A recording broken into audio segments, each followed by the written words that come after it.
Sunshine, lollipops, and rainbows. Everything that's wonderful is what I feel when. Thank you for tuning in to my special channel for this Train of Positivity virtual summit.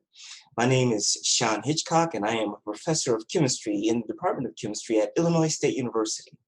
Now, today, what I want to do is I want to talk about this ideal of finding contentment within that balance of the workplace and the personal life, because those two become intertwined with each other. And there's things in the workplace that if they're not going right, you end up bringing them home, and that's not what you want to do. You want to be in a situation where you're creating a positive environment for yourself, for the people who are around you, so that by the time you're walking out that door at the end of the workday, you have an uplifted spirit and you're heading home to loved ones. And for your loved ones, hey, they may have had a hard day too. And so ideally, what you want to do is you when you're walking in that door and you're making it home, you want to bring in positivity with you.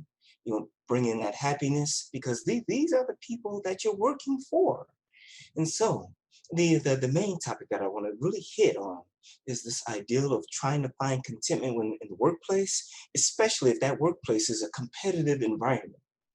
Now, recently, my department underwent some changes where things became more competitive.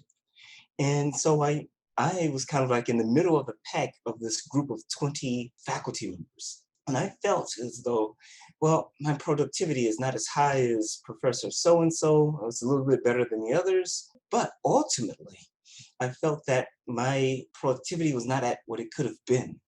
And so, what I was concerned about was that, was I developing kind of like a professional jealousy, that I'm not generating as much work or as many producible results as my coworkers. And so this kind of threw me off balance for a while, because I kept coming into work frustrated that I wasn't getting enough done, that Professor X was getting way more done than me, and I just was not satisfied with the work that I was doing. And so, well, what was happening was I was bringing that discontentment home, and that's not what you want to do. This life of ours is not meant for us to be engaged in work in such a way that it consumes each and every waking moment of our days. Work is work. No matter how much we love it, it can't love us back. Work is work. And so, no matter if you have a 9 to 5 job or if that job is 7 to 3, it doesn't matter. Ideally, at the end of that workday, you want to bring that to a close so that when you get home, you're greeting the people you're working for. We got to make the most of our days, and that's the best way to do it, is to make sure that that workday comes to a clean close. And see, I couldn't do that when I was in that situation where it was a hyper competitive environment, and I was constantly questioning myself in terms of, why am I not getting enough results similar to those of my colleagues? And so I sat down and I put some thought to it, and I realized that ultimately I was internalizing this personal professional jealousy. And ultimately that's not going to be good, because it took me away from what I was loving about my job, which was doing chemistry. And so I decided to set some rules for myself. And those rules was that for the chemistry that my coworkers and my colleagues were engaged in, celebrating that chemistry. I've enjoyed chemistry since like the ninth grade, and so I would take a look at their work, and I would strip that personal professional jealousy out of it, and I could say to myself, this is actually some really nice work. And so that helped me to make this transition from being hyper competitive and worried about what I was trying to accomplish to a point where I was starting to enjoy the environment more. That as I looked at the chemistry that my coworkers were doing, coworkers who were getting more done than me, coworkers who were not getting as much done as me, and enjoying what they were doing. And then I made a second rule for myself, that when I came in, that my interaction was going to be as positive as possible when I interacted with all of my faculty colleagues. Now, this is not to say that I was trying to be friends with everybody. That just wasn't going to happen. What I am saying is that I went out of my way to make sure I was creating a friendly environment that was welcoming to everyone. Because certainly for me, and I think for many people, friendship is one of those things where you may have a very small circle of friends that you interact with, and you may have known for years. And that's the kind of a person that I am. I have a small network of very close friends. But for my work environment, I saw myself getting into a situation where it wasn't as though I had an animosity, but I was starting to close in on myself and not really interact well with my faculty coworkers. But by following this rule for myself that I was going to have a friendly environment, I would chat with them about their chemistry. I would tell them, great job, good job. Likewise, for students who are in our department, undergraduates and graduate students, ask them about their research, ask them about their day, ask them about what classes they're doing. And by doing this, I was able to turn it around.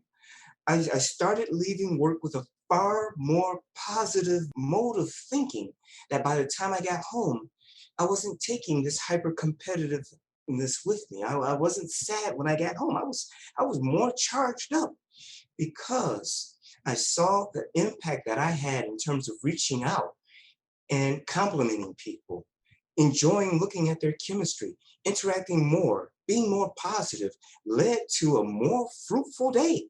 So that by the time I was heading out, my day was more satisfactory. And a positive result that came out of this for me was that now I didn't have that same sense of I have to be hyper competitive. I must compete against all of the faculty. My days switched to I think I have a really good ideal. I think this is some really good chemistry. So let me go ahead and explore this. And so that it will allow me to write up a grant that will allow me to be able to sponsor my students in terms of conducting research. And so I think that there was a big turnaround for me. And just to summarize what I'm talking about, again, staying with that theme of that train of positivity is by internalizing that train that you make things better for yourself and for the people who are around you. For me, for today's discussion, is all about transforming that hyper competitive environment into something that would allow me to make the most of my day. Because that hyper competitive environment, it started working against my personal life. I turned that around. I turned it around by doing the two things.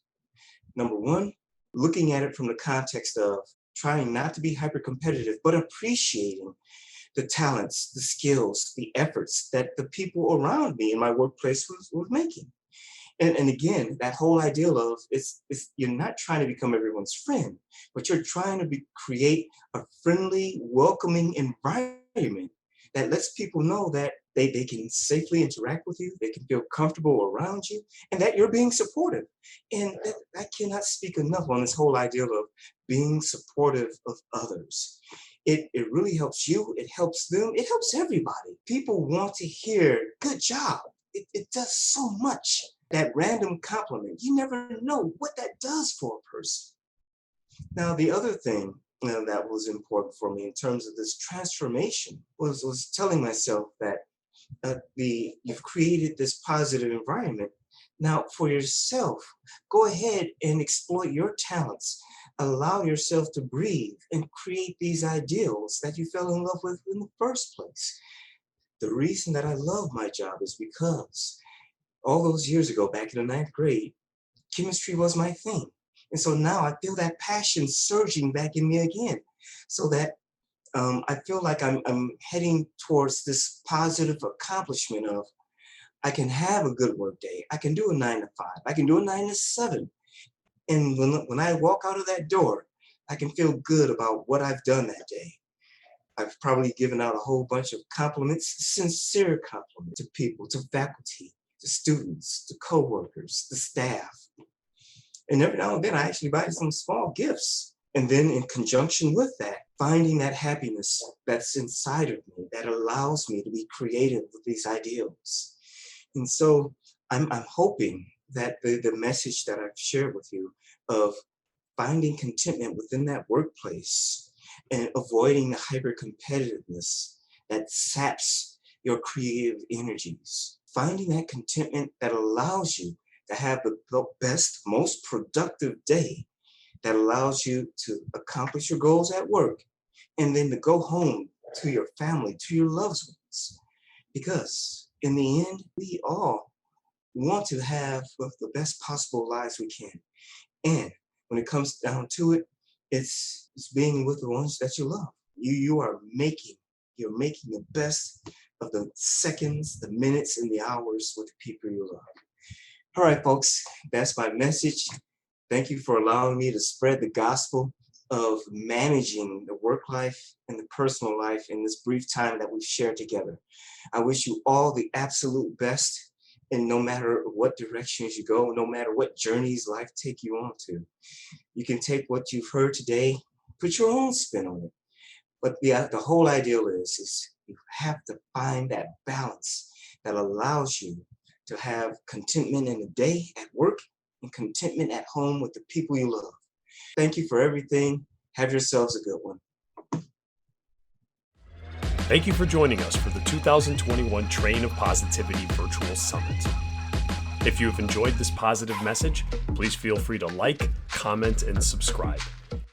If sharing, please don't forget to use the hashtag Train of Positivity. Continue to have a great day, and thanks again for tuning in.